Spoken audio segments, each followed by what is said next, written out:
lipat nila sa Yun nga yung hinahanap natin, yung mga proponents. Ito, sinabi na ni Bryce, si Saldico, isa sa promoter. Sinabi rin ng Diskaya, lumabas din ng mga pangalan, 17 congressmen. Nabanggit din si Saldico doon at si Speaker Martin Romualdez. Pangalan niyang nakalagay doon na proponent 13.8 billion pesos. Nagtataka ka dito, yung kanyang kumpanya na SunWest, wala man lang dito para umpisahan nating tanungin. Di ba kayo nagtataka kung bakit gano'n?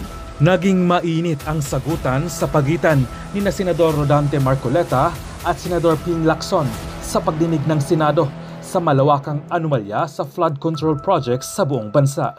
Tila, pilit kasing inililihis ni Lacson at ni Tito Soto ang investigasyon para lamang maprotektahan ang mastermind ng korupsyon na si dating Speaker Martin Romualdez.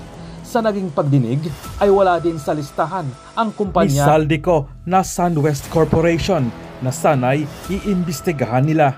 Tanong tuloy ng publiko, ano nga ba ang kinakatakot ni Lacson at ni Soto kay Martin Romualdez at maging kay Saldico at pilit nila itong pinagtatakpan sa naturang investigasyon. Gayong silang dalawa ang tinuturo ng halos lahat ng mga contractor sa flood control na may pakana sa malawakang anomalya na nagkamal ng bilyon-bilyong pera ng taong bayan. Yun nga yung hinahanap natin, yung mga proponents. Ito, sinabi na ni Bryce, si Saldico, isa sa promoter. Sinabi rin ng Diskaya, lumabas din ng mga pangalan, 17 congressmen. Nabanggit din si Saldico doon at si Speaker Martin Romualdez. Di umano, sinabit nung dalawa sa kanilang sinabi. Tama? Yes, Mr. Chair. Sa isang araw, pumunta rito si Toby Chanco, si Representative Toby Chanco, isinegaw niya rin ang pangalan ng Saldico at nag-produce siya ng resibo. Napakahaba ng resibo. 2 probinsya lang, makikita mo yung pangalan ni Saldico. Halos pangalan niyang nakalagay doon na proponent 13.8 billion pesos. Magtataka ka dito, yung kanyang kumpanya na SunWest, wala man lang dito para umpisahan nating tanungin. Di ba kayo nagtataka kung bakit gano'n? Di ko sinasabi na hindi natin tanungin kung sino-sino. Meron dyan na, anong pangalan mo, Sims ka ba? Merong Diskaya, merong kung sino-sino. Pero yung pinaka-promotor, yung SunWest, na binabanggit ng lahat na, di ba natin siya tatanungin? Yan ang gusto kong bigyan ng diin dito. Thank you. Senator Marcoleta is recognized. Salamat, Mr. Chair. Hindi ko na po nakikita si Secretary Boying Remulla, Mr. Chair. Meron po bang naiwan na USEC man lang ng Department of Justice? Anybody from the DOJ? Wala si PG. Padulyon ngayon. Anyway, he will come back at 1:30 to between 1:30 and 2 p.m., Your Honor. Kasi kaya importante po ang aking itatanong sana sapagkat kaninang tinatanong ko siya, pinipilit niya yung opinion niya na kinakailangan talaga magsoli yung mga Diskaya para tanggapin niya yung aplikasyon. Wala naman po talaga sa batas yun. Ipipilit ba ang opinion ng isang undersecretary o isang secretary ng Department of Justice samantalang maliwanag na maliwanag po ang requisites ng batas? Itingnan mo po natin ngayon, Mr. Chair, ang dilemma nitong dalawang mag-asawang ito. Narinig po natin ang supplemental affidavits nila. Sa aking palagay, very extensive revelation ng mga pangyayari na ating binubuksan ngayon. Ngunit dahil nga nagpahayag kayo ng opinion ninyo, ito po yung kanina pa pinipilit ko na parang na-discredit na sila kasi kung ikukumpara sila kay Bryce Hernandez, mas kapanipaniwala si Bryce Hernandez. Masasakripisyo ngayon, whatever is the quality o madidiminis ngayon ang veracity ng kanilang testimony. Ito po yung kanina pa gusto ko nang sabihin sana. Paano natin paniniwalaan sila ngayon kung nakapagpahayag na tayo ng opinion tungkol kung sino po yung dapat paniwalaan dito? For the record, Your Honor, naniniwala ako sa kanilang mga pahayag ngayon. Alam niyo, yung credibility, relative yan eh. At one point, si Bryce Hernandez, as I also mentioned, was not credible. He started becoming credible because of new revelations. Afterwards, he may not be credible again. Relative po yan eh. Kaya Hindi po. pwedeng, wala pong cast in stone na credibility, walang cast in stone, especially in a hearing like this. Yung pinakamaingat nga po na gagawin natin, minumungkahi ko, Mr. Chair, na huwag na po tayong magbigay ng opinion. Makikita naman po natin sa pagdaan ng in the course of our discussion kung sino talaga ang maglilinaw na makikita nating nakakatulong sa ating pagdinig. Ito lang po ang gusto kong sabihin. Pangalawa po, ang mga diskaya lamang ang unang nagbigay ng sworn affidavit nung i-float ko po yung paraan na maaaring makatulong sila ng higit sa pagtuklas natin kung sino talaga yung mga proponents. Wala namang iba eh. Sila yung nakipag-unahan. At dahil doon, naimungkahi ko nga, sapagkat yun naman ay nasa batas talaga. Nasa Section 4 po ng batas ng WPP. Kaya po namin sila kinonsider. Ngayon, kung sasabihin po ng Department of Justice na kinakailangan pa palang testingin ang kredibilidad, ang sincerity, yung goodwill, na wala naman po sa batas yun, paano po yung aplikasyon nila? So sa mga tweet, yung batas po, yung batas mismo na tinatadhana para sa mga ganitong klaseng pagkakataon, hindi po nabibigyan ng katuparan. Ang sinasabi po nila, kinakampihan ko raw ang mga diskaya. Hindi po, tuntunin natin from the beginning. I am very consistent. Ang batas po ang aking sinusunod, ang tinutuntun ko. Meron po kasing isang taong nagsabi, nag-intriga, nagpalabas ng kung anong klaseng intriga, na ako raw po, o maring hindi ako, isa raw mambabatas ang lumapit sa diskaya, humihingi raw po ng 1 billion pesos. Para po yatang nagkasundo sa 120 million na lang. Isip-isipin po ninyo, kapatid po yata yun ng ating colleague, si Ben Tulfo. So ngayon po, ang dami nagsasabi na baka ako yun. Sa akin lang po, okay lang yung magpalabas sila ng ganun eh. Basta may maniwala lang sana na mas maraming tao na hindi totoo ang sinasabi. Para sa akin, okay na po yun eh. Mr. Diskaya, meron bang pagkakataon ako nagpahaging sa iyo ng kahit ano pa? Your Honor, wala po. Wala po talaga. Saan ang galing yung binanggit ni Ben Tulfo na merong isang mambabatas? Your Honor, wala po akong idea, Your Honor. Hindi po Ben Tulfo, Ramon Tulfo pala. Sorry. Your Honor, wala po akong idea, Your Honor, kung saan po nanggaling.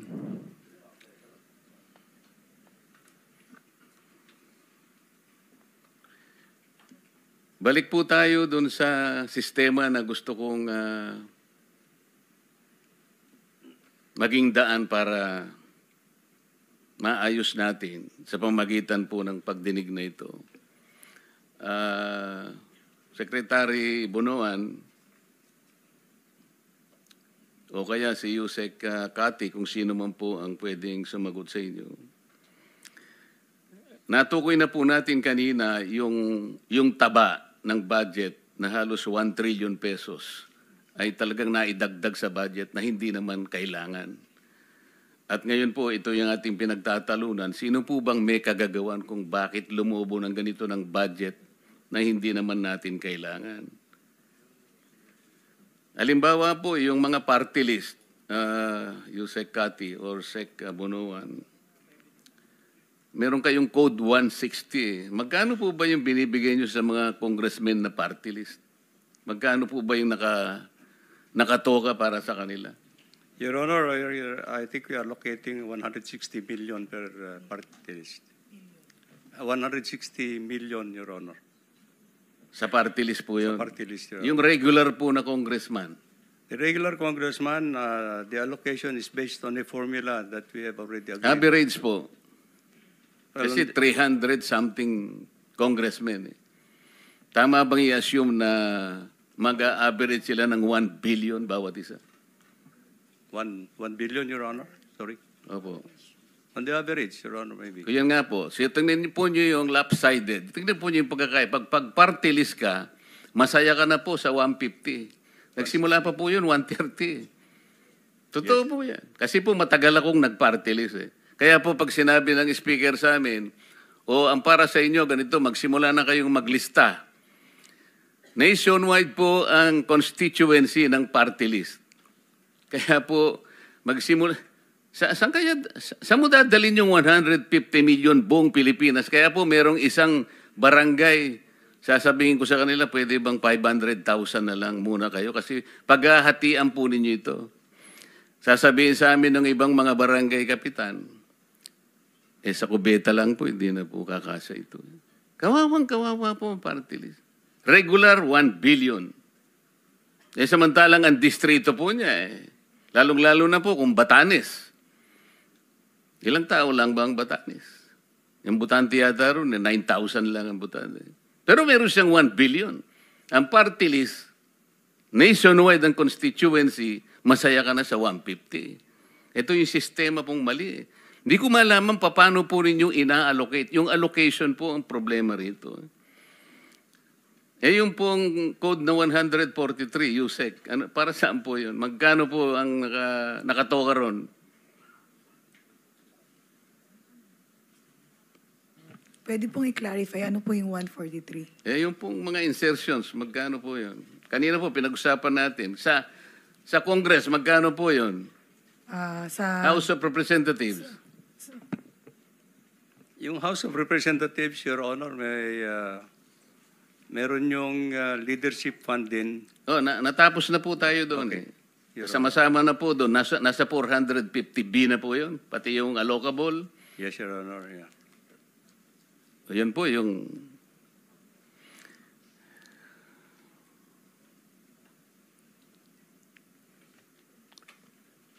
Mr. Bryce Hernandez, para naman hindi naman ako masiro, gusto rin kitang tanungin. Kahit sinabi ng chairman nung isang nakaraang pagdinig na na-exasperate na sa'yo. Sinabi sa'yo, incredible ka talaga. Kasi hirap mo talagang paniwalaan. Pwede mo bang bigyan kami ng estimate sa flood control projects lang, 2023 to 2025, magkano yung value ng lahat ng flood control projects sa Bulacan? Sa distrito mo lang, yung first engineering district. Mabilis pong computation siguro.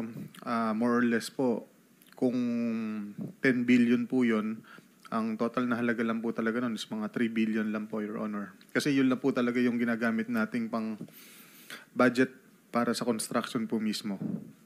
Sino po ang...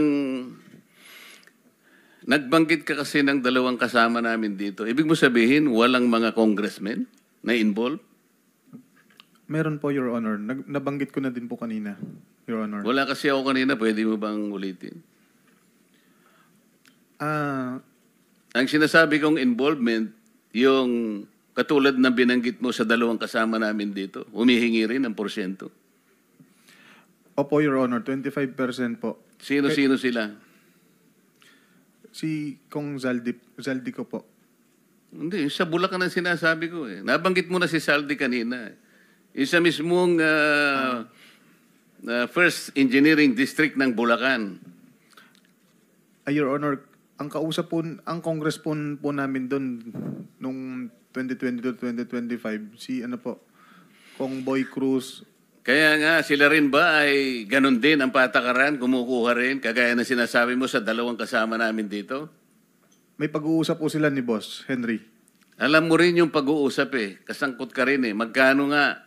30? Hindi po, Your Honor. Ang Magkano? alam ko po, 15 to 20% lang po. Sino-sino sila? Yung congressman po na, nung panahon pa yun, no 2022, si Kong Diche Pancho po, tsaka si Kong Boy Cruz po. 23, 24, 25. Sino-sino sila? Yun po sila po, Your Honor. Sila po ang congressman dun sa panahon na yun, Your Honor. Sino-sino ba yung congressman ng First Engineering District? Hindi mo kilala? Yun nga po binanggit ko po, si Kong Tina Pancho po, si Kong Boy Cruz po, saka si Kong Danny Domingo po. Sila po. Silang tatlo lang Sila lang po ang congressman po namin. ng 1st Engineering District. Yes po, Your Honor. So sila, 15 to 20, paano yun? Opo, parang ganun po, nasa 15% po to 20%. Pero yung doon po pumapasok din yung nabanggit po ni Congressman Toby Chanco na meron pong yung mga bumababa po sa lugar nila na wala silang idea, basta bumababa na lang po, doon po yung meron pong parking. So si Congressman Saldico, ilan naman ang sa kanya? Nasa 25% po, Your Honor. 25% ng how much? Kung magbaba po siya Kanina ng... sabi mo, 3 billion, di ba? Opo, kung magbaba po siya ng 1 billion, that's 250 million po, Your Honor. Sinabi mo na kanina, yung total sa 1st Engineering District, 2 billion pesos. 3 billion pesos, kamo. Example lang po yun, Your Honor, na yun lang po yung magagastos sa actual construction po, Your Honor. For example, na 10 billion po. Pero ang magagastos, Ang magagastos lang po talaga sa actual na pagpapagawa ng proyekto is kung 10 billion po yung budget, nasa 3 billion lang po. I think matitira 7 billion. Yun po yung, doon po pumapasok yung mga iba-ibang gastos, Your Honor. Kasama na po yung proponent. Ilan nga yung gastos para sa proponent? Yun ang malaki. Opo, Your Honor. Ilan sa 7 billion ang para sa proponents? Yun po, 25 to 30% po. Magkano nga yun? 2.5 to 3 billion po, Your Honor. 2.5 to 3 billion? Yes po, Your Honor. Opo. Of 7 billion. Hindi po. To 25 to 30% of 7 billion. Kaya nga 3.5, 2.5 to 3.5. Your Honor, hindi po kasi, ano po, ang titingnan po kung magkano po yung ibinabang budget sa appropriation, for example po, 10 billion, kukunin po dun sa 10 billion yung 30% po. So, that's 3 billion po. Yun po yung proponent po. Sa buo. Opo, Your Honor. So yung proponents, 3 billion. Opo, in short, 30% po kung magkano po yung ibababa. Hindi tayo nagkakaintindihan. Gusto ko kasing makwenta ilan lahat ang napunta sa mga proponents na sinasabi mo. Sabi mo merong congressman, tapos sinama mo si Saldico, tapos meron ka sinabi ritong dalawa sa amin. Ilan ba yon sa kwenta mo? Your Honor, ang congressman po na regular namin, iba po sa party list. Magkakaiba po sila, hindi po sila pare-parehas Kaya ng nga, gastos. ilagay mo na lang kamo. Sinabi mo nga 15 to 20% eh. O ilan sila? 3, 4, 5? Ilan ba? Bali, regular na congressman po namin 3. Tapos may mga iba, marami pong nagpapababa ng pondo sa amin, Your Honor. Iba-iba po. Hindi lang po senador at party list. Kaya nga gusto ko lang bigyan mo kami ng idea magkano talaga between 2023 to 25, sinabi ko na sa iyo, ang napunta sa mga proponents lang. Para magkaroon kami ng idea kung magkano ang nawawala. Your Honor, wala po akong exact figure kasi kung magkano po ang napuntang bobang budget 2022 to 2025. Kaya po nagbibigay po ako ng example na kung ang bumaba po doon is 10 billion, 30% po approximately ang napupunta sa proponent po. Naiintindihan ko yun eh. Kaya nga, kwentahin natin magkano nga lahat ang napunta sa proponents using your own example. 3 billion po, Your Honor. Lahat na? Yes po. Lahat na? Approximately, Your Honor, ganun po. Paano natin ngayon kukwentahin yon? Kasi, alam mo, narinig ko si Chairman sa isang privilege speech niya, 2023 to 2025, yung pinanalo nyo sa nilustay yung pera sa casino, 2.1 billion yata. Okay? Si Boss Henry po. Hindi, bali sa privilege speech ni Chairman, Apo. 2.1 billion na yung inyong ipinatalo. Ngayon, sa proponent, sabi mong ganyan, 3 billion. Apo, for example lang po yan.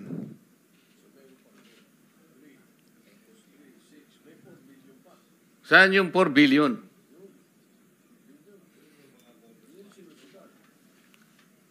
Ha? Okay lang po ba ipaliwanag ko yung detailed na ano po? Kanina ay mo paliwanag ng detail, ngayon nagpapaliwanag ka ng detalye. Kinukwenta ko lang kasi. Apo. Kahit pa paano natin kwentahin, imposible. Pagkatapos sasabihin, ikaw ang most credible.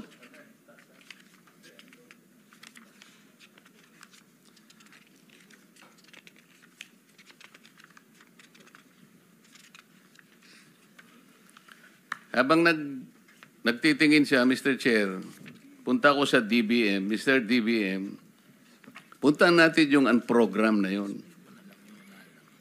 Bakit nagpapasubmit kayo sa DPWH ng program?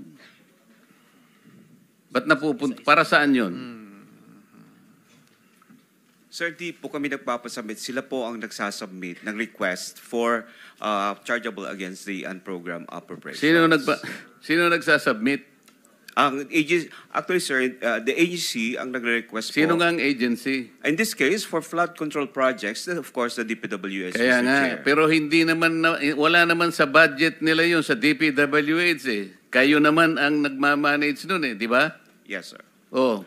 Sir, a special budget request, of course, is being submitted by DPWH, who is signed by, of course, the Secretary of the DPWH. We have that request, Mr. Chair. Yun na nga eh. Ang sistema nga ang gusto nating korekin eh. Hindi naman mag-a-appear sa budget nila. Bakit sila nagsasubmit sa inyo? Ba't kayo naman tinatanggap nyo? The nature, Pwede naman kasing wala na yung program eh. Yun ang ibig ko sabihin eh. yeah. The nature po kasi ng unprogrammed fund po is during the submission doon sa ano po sa NEP, wala pa po talagang list of projects. We being the NEP, rather the unprogrammed appropriations, is Alam na a po standby namin fund. yun. Do not preach to the choir. Okay, sir. Okay? Ang sinasabi po namin dito, yung sistema kasi dapat nating ayusin. Okay. Napakaraming mali. Ito po, napalitaw na natin. 1 trillion ang taba sa budget. Hindi kailangan. Cholesterol. Kasama dyan yung unprogram. Di ba? Yes, So ang tinatanong, pwede namang walang unprogram, di ba? Kasi kasama sa taba eh. Kung katawan ng tao yun, ang pinoproteksyonan natin sa katawan natin yung cholesterol, hindi ba? Sir? Yes, Mr. Chair. Oh. We leave that to the, of course, wisdom of the Congress, Mr. Chair, because the, Hindi of nga, course, the NEP pabayaan is mo being na yun. Sinasabi ko nga, hindi naman kailangan talaga eh. Ina-address natin ang mali sa sistema.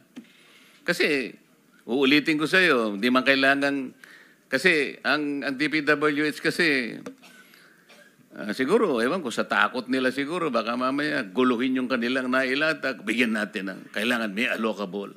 Nakisama ulit tayo. Oh, may leadership na naman. Kaya po lumulobo ng lumulobo eh.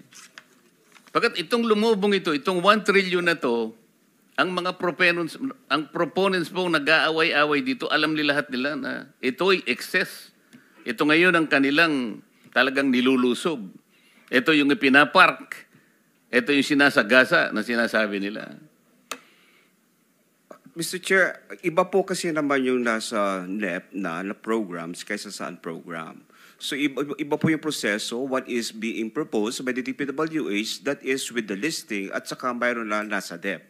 The unprogrammed, Mr. Chair, is wala pa talagang listing yun because the nature of its fund, it's a standby fund.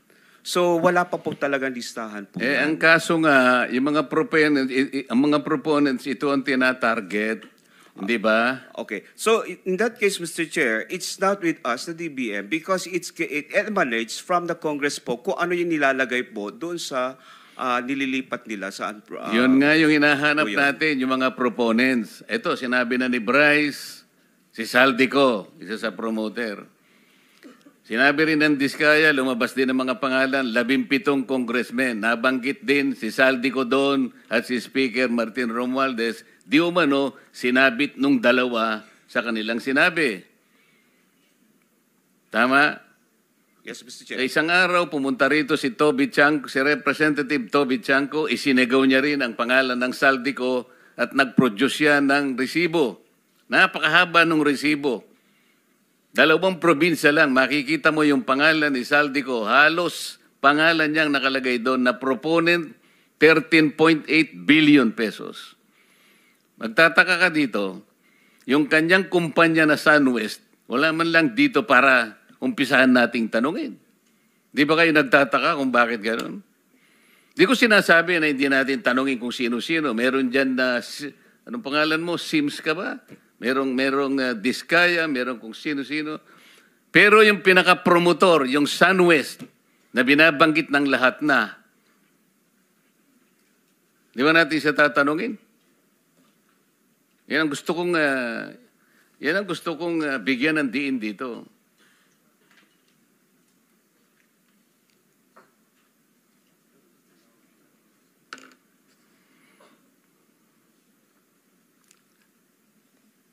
Wala na yata si Mr. Chair. Sino po ba? Ikaw bang, ano ba? Yes. Mr. Chair, tatawagin ba natin si Mr. Chavit Singson sa susunod nating... We will advise that to the chairman. Mr. Chair, kailangan siguro sapagkat siya din ay nagsiwalat. Hindi natin alam kung ano yung nasa likod ng kanyang pagsisiwalat na yun. Pero kailangan natin siguro na pakinggan din yun. Sa makatwid ay inaasahan po natin na sa susunod na pagdinig ay makakasama natin, maimbita natin si Mr. Singson. Mr. Chair. We will advise Senator Marcoleta, the chairman. Yes, Mr. Chair. Ang isa pang, kanina po, ako'y nakikiusap sana, nabigyan ako ng pagkakataon na makapagsiwalat ng saloobin sapagkat nakita ko yung mga iba doon ay prejudicial questions. Kaya nalulungkot ako, biglang nawala yung Justice Secretary, wala man lang naiwan kahit sino sa kanila. Babalik naman yun, 2:00 ngayong hapon, si Justice Secretary, kinuha lang yung sinumpaang salaysay ni Mr. Alcantara. But they will definitely be back here by 2:00. Sana may makabalik naman siya. Kasi ang isang isusunod ko sana na isang prejudicial issue bago sana tayo magsimula kanina pa. Nauna po kasi ay biglang nabanggit po yung tinatawag na legislative immunity. Na si Bryce Hernandez nga ay, di ba Bryce, nag-request ka pa nga ng legislative immunity? Opo, Your Honor. At ginrant pa nga eh. Ayoko po sanang banggitin o sansalain ang ating Senate President nung nakaraang pagdinig at ating chairman tungkol sa bagay nito. Sapagkat nung araw na yon, ang pinag-uusapan natin ay yung tungkol sa aplikasyon ng mga diskaya. Ayoko pong mabanggit na naman na parang sila na lang ang dinidepensa ko. Magmula po kanina, consistent thing sinasabi ko, yun lang ang tanging paraan na alam ko sapagkat yun lang ang paraan na nasa batas. At ako pa yung napagkamalan na parang napaghalo ko nga po daw yung legislative immunity at saka yung Witness Protection Program. Sinabi ko po categorically, I know the distinction between these two concepts. Kasi po wala na, ang legislative immunity po ay tinatawag ding parliamentary immunity. Sa akin pong maliit na kaalaman bilang isang abogado, ang parliamentary or legislative immunity applicable lamang po sa mga mambabatas. Kami po, mga senador, mga congressmen. Hindi po applicable sa inyo na mga witnesses. Baka naipagkamali po kasi yung konsepto ng testimonial immunity. Na sa ibang bansa po ginagawa, yung iba. Pero sa ating jurisdiction, maski sa atin pong mga rules, Mr. Chair, wala pong legislative immunity. Yun nga po yung gusto kong ipaalala para hindi po tayo nami-mislead. Kasi kamukha na si Bryce. Naniwala si Bryce eh. Nag-apply. Mr. Chair, you cannot grant something that was not been validly granted. Senator Marcoleta, I think you can raise that opinion or idea later when Senator Soto will be here and the chairman, Senator Lacson. I believe they can properly answer Yes. your queries. Thank you. I will do that. And the other issue, I think I will have to bring this in the Senate floor this afternoon, Mr. Chair.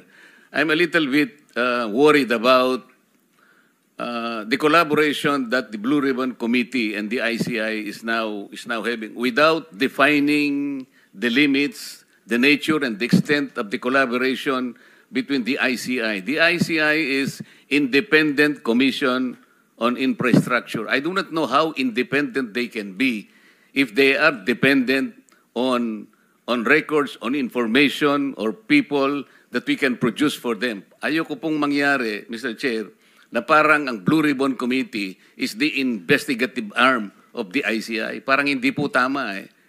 We're supposed to be on the lookout. Meron po tayong doctrina on separation of powers. Meron po tayong institutional boundaries. Meron po tayong system of checks and balances. Baka po makompromise ito eh. Kaya po gusto kong i-discuss natin in the Senate Hall, not in this committee, kung paano po ang relasyon. Sapagkat yung pong ICI, binasa ko po yung kanilang powers. Parang kailangan, gusto nilang makipag-coordinate sa lahat ng, pwede silang kumuha ng impormasyon sa Korte, sa Senado, sa House of Representatives, sa Sandigan Bayan. Paano sila magiging independent kung lahat na lang ng pinupuntahan nila? I want them to be independent as they are. Sana ipatawag din natin sila, Mr. Chair, para magpaliwanag sila. How can you be independent if you are too dependent on several branches of government? I think Thank you, Mr. Chair. Thank you very much. That all the questions or queries you want to have, Senator Marcoleta.